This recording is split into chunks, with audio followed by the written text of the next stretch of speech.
بسم اللہ الرحمن الرحیم۔ کہتے ہیں کہ ایک بوڑھا شخص جس کا اگرچہ دنیا میں کوئی نہ تھا، لیکن وہ بدتمیزی، بد زبانی اور بد اخلاقی کی وجہ سے مشہور تھا۔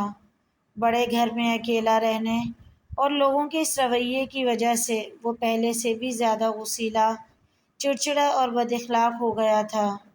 ایک دن ایک غریب بچہ جو نیا شہر میں آیا تھا اور کوڑا کرکٹ جمع کیا کرتا تھا، اس بوڑھے کے گھر کے سامنے سے گزرا۔ بوڑھا باغ کی صفائی میں مصروف تھا۔ بچے نے بوڑھے کی طرف نگاہ اٹھائی اور بے ساختہ بوڑھے کو دیکھ کر مسکرایا اور ادب سے سلام کیا۔ بوڑھا شخص، جس کی طرف شاید چند سالوں سے کسی نے مسکرا کر نہ دیکھا تھا، بہت خوش ہوا۔ آج بچے کی مسکراہٹ کا قطرہ بوڑھے کے بنجر دل پر آب حیات بن کر گرا اور اس نے بچے کو بلایا اور مسکرانے کی وجہ دریافت کی۔ تو بچہ بولا، میری ماں نے کہا ہے کہ اگر زندگی میں کامیاب ہونا چاہتے ہو تو ہمیشہ دوسروں کو پہلا تحفہ مسکراہٹ کا دو۔ مسکراہٹ وہ جنس ہے جس پر آپ کا کوئی خرچ نہیں ہوتا، لیکن اس کا منافع بہت زیادہ ہوتا ہے۔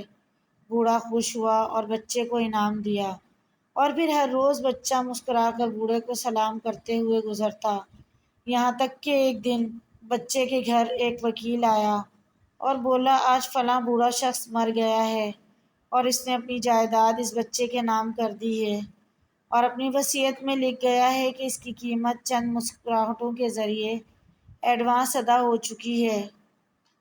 مضبوط ترین لوگ وہ ہوتے ہیں جو مشکل ترین لمحوں میں بھی مسکرانا نہیں بھولتے۔ دل میں غموں کا دریا بھی ہو تو آنکھ سے ایک قطرہ بھی نہیں نکلتا۔ یاد رکھیں، گزر جانے والے کل کروڑوں تھے اور آنے والے کل بھی کروڑوں ہوں گے، لیکن آج فقط ایک ہی ہے۔ آج مسکراؤ اور خوش رہو کہ یہ پھر نہیں آئے گا۔ ذرا اپنے آپ سے سوال کرو کہ مجھے پوری طرح کھل کر زور سے ہنستے ہوئے کتنا عرصہ ہوا۔ یاد رکھیں، جو ہنسنے مسکرانے کے لیے دلیل کے پیچھے رہتا ہے وہ کبھی مسکرا نہیں سکتا۔ فقط ایک چیز کا خیال رکھنا ضروری ہے کہ انسانوں کو خوش رکھنے کے لیے اللہ کو ناراض نہ کیا جائے۔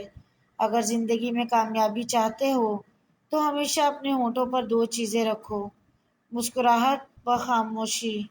مسکراہٹ مشکلات کو ختم کرنے کے لیے، خاموشی مشکلات سے دور رہنے کے لیے۔ مزید ایسی ویڈیوز کے لیے چینل کو ضرور سبسکرائب کریں۔ ویڈیو پسند آئے تو لائک، شیئر، کمنٹ کیجیے۔